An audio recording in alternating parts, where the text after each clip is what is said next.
Hello नमस्कार, welcome to inculcate learning. So education के PYQs हम सोल्व कर रहे थे। This is presented by me Raveena. अगर आपको वीडियोस इन्फॉर्मेटिव लग रही हैं so like share subscribe inculcate learning को कर दीजिएगा।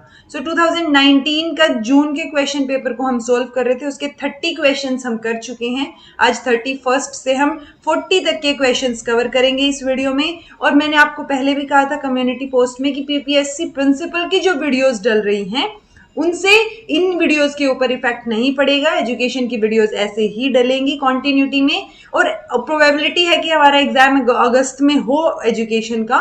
सो जब तक एग्जाम होगा तब तक हम बहुत सारे मेजर पोर्शन जो है PYQs का कवर कर चुके होंगे। ऑलरेडी हम 2020 का और 2019 का दिसंबर का क्वेश्चन पेपर यानी 200 क्वेश्चन या 90 भी मैं लगाऊं कॉम्प्रीहेंशन हटा के 180 क्वेश्चन सोल्व कर चुके हैं। और 180 कम नहीं होते अगर आप कॉन्सेप्ट वाइज देखेंगे तो। ठीक है जी। सो चलिए आज का पहला क्वेश्चन है match the two sets. Agents हैं, रोल्स हैं उनके, family, school, peer group, mass media. एक बार वीडियो रोक के इसको सोल्व करने की कोशिश कीजिए। जब हम पीयर ग्रुप की बात करते हैं तो जो इन्फ्लुएंस जो होता है ना टीनेजर लाइफस्टाइल पे, वो कहाँ होता है? पीयर ग्रुप की वजह से होता है। ठीक है। स्कूल की अगर हम बात करें तो स्कूल हमें डेमोक्रेटिक प्रोसेस की अंडरस्टैंडिंग को सिखाएगा। मास मीडिया एक सोर्स की तरह काम करेगा जब पॉलिटिकल इंफॉर्मेशन की बात आएगी। और फैमिली जो है, जहां पे वैल्यूज की बात आई, परसेप्चुअल वैल्यूज, तो वहां पे क्या रहेगा? फैमिली का रोल रहेगा। यानी फर्स्ट का third, then first, fourth and second. C जो है सही आंसर हो जाएगा। Which of the following set of activities will be considered most relevant for developing curriculum framework in writing skill? So writing skill या curriculum framework को develop करने की बात जब आती है so most relevant इनमें से activity कौन सी रहेगी? So देखिए ऑप्शंस को अगर हम देखें तो सबसे पहले तो हम प्लान करते हैं कोई भी चीज। So ये दो ऑप्शन ज्यादा अप्रोप्रिएट साउंड हमें करेंगे। उसमें भी अच्छा ये बिल्ड आएगा, बिल्ड एंड रिकनेक्ट। तो जो ये असेस है ना, असेसमेंट हमेशा बाद में होती है, पहले आप उस चीज को करेंगे। सो प्लान करने के बाद आप कंस्ट्रक्ट करेंगे, कम्युनिकेट करेंगे, फिर रिफ्लेक्ट करेंगे कि एक्चुअल में चीजें ठीक हैं या नहीं, and then you will assess.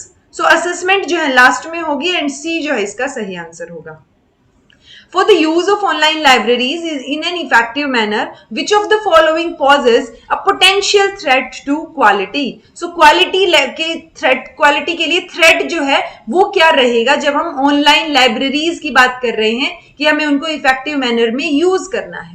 So non-availability of online repositories, non-availability of e-portfolios, want of qualified librarian, lack of technical skill of the user. So अगर यूजर को टेक्निकल स्किल ही नहीं होगी उन चीजों के बारे में तो कैसे वो इफेक्टिव मैनर में जो है वो यूज करेंगे, राइट? सो डी जो है सही आंसर हो जाएगा। Which of the following are characteristic features of e-learning? So e-learning के characteristic features की बात पूछी गई है। So जब e-learning की बात करेंगे तो वो empower करेगी learner को to absorb personal accomplishment, initiate करेगी, जो है सेल्फ इनिशिएटेड लर्निंग जो है उसको प्रमोट करेगी, क्योंकि जब आप ई लर्निंग करेंगे तो इलेक्ट्रॉनिक वे में आप खुद ही देखना चाहेंगे चीजों को, राइट? तो वो क्यूरियोसिटी की वजह से प्रमोट होगी self initiated learning. Cognitive flexibility कुछ खास मुझे एनहेंसमेंट जो है वो लग नहीं रही इसमें, क्योंकि कॉग्निटिव फ्लेक्सिबिलिटी एनहेंस कैसे होगी अगर हम ई लर्निंग की बात करें। सो ई लर्निंग के कैरेक्टरिस्टिक्स फीचर्स की बात पूछी गई है। ऑब्वियसली मल्टीपल चैनल्स जो हैं वो ओपन हो जाएंगे कि नॉलेज हम कहाँ से एक्वायर कर सकते हैं, वो ई लर्निंग की वजह से ओपन अप हो जाएंगे। Nurturing experience based learning, so experience based learning कहाँ से होगी ई लर्निंग में? Assisting teacher with high degree of coverage, तो कंटेंट जो है उसका कवरेज ज्यादा हो जाएगा कि आप ई लर्निंग में आपके पास ज्यादा चीजें अवेलेबल हैं। सो ये तो फॉर श्योर रहेगा। टीचर की असिस्टेंट, ये जो टीचर को जो है असिस्ट करेंगी ये चीजें। प्रमोटिंग सेल्फ इनिशिएटेड लर्निंग भी रहेगा, आप एम्पावर भी होगा आपका पर्सनल अकम्पलिशमेंट जो है, और उसी पर्सनल अकम्पलिशमेंट में आपकी एक्सपीरियंस बेस्ड लर्निंग और कॉग्निटिव चीजें एक तरीके से आ जाती हैं। ठीक है। और प्रोवाइडिंग मल्टीपल चैनल्स, तो A B D and F, A B D and F, D जो है वो आपका सही आंसर रहेगा। As per the principle of span of control, span of control से हमेशा क्वेश्चन आता है कि so principle of span of control मतलब कि कोई भी एक सुपरवाइजर या मैनेजर कोई एक पर्टिकुलर ग्रुप को यानी एक स्मॉल ग्रुप को बेटर तरीके से इफेक्टिवली सुपरवाइज कर पाएगा। अब वो टीचर सुपरवाइजर हो या मैनेजर दे दिया जाए, कैसे भी हो, एक स्मॉल ग्रुप जो है उसको आप इफेक्टिवली मैनेज कर सकते हैं, सुपरवाइज कर सकते हैं। सो इसका 4 से 6 जो है वो सही आंसर होगा। Which of the following represents ICT integrated strategy? तो ICT यानी इंफॉर्मेशन एंड कम्युनिकेशन टेक्नोलॉजी को इंटीग्रेट करके कौन सी चीज यहाँ पे मैटर करती है? पीयर ट्यूटरिंग में कोई भी आईसीटी इंटीग्रेट नहीं होगी। पीयर ट्यूटरिंग में आप वैसे भी पढ़ा सकते हैं उनको।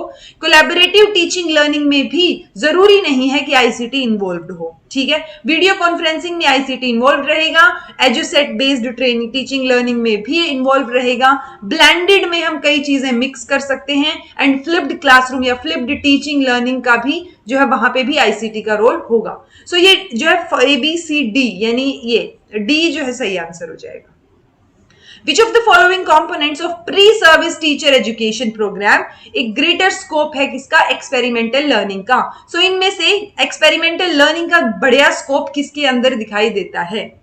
Pedagogy courses through use of discussions, foundation courses through critical exposure, reflective reading based on great thinkers work या फिर internship through school attachment।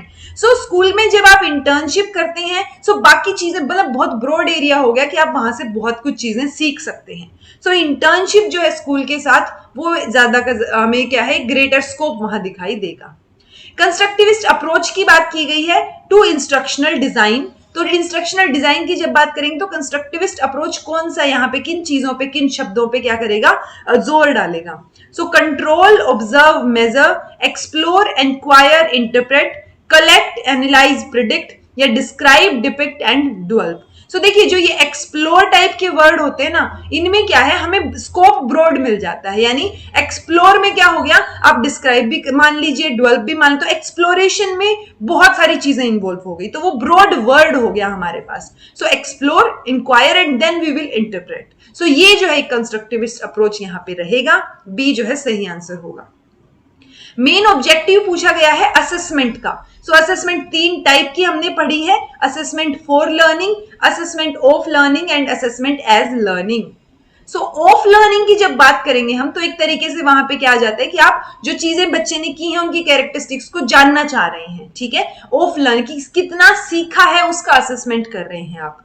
So collect information systematically to जज स्टूडेंट्स कैरेक्टरिस्टिक या वीकनेसेस हमें देखनी है टीचिंग लर्निंग सिस्टम में, या हम अलग अलग स्टूडेंट की इंफॉर्मेशन जो है उसके बारे में कलेक्ट करना चाह रहे हैं, या फिर to obtain data about learning difficulties. So जब हमें स्टूडेंट की कैरेक्टरिस्टिक्स ही पता चल गई ओवरऑल सो बाकी चीजें तो पता चल ही जाएंगी ना हमें बाकी चीजों के बारे में। सो ये एक ब्रॉड ऑप्शन रहेगा हमारे पास जिसमें बाकी चीजें ऑटोमेटिकली इन्वॉल्व हो रही है।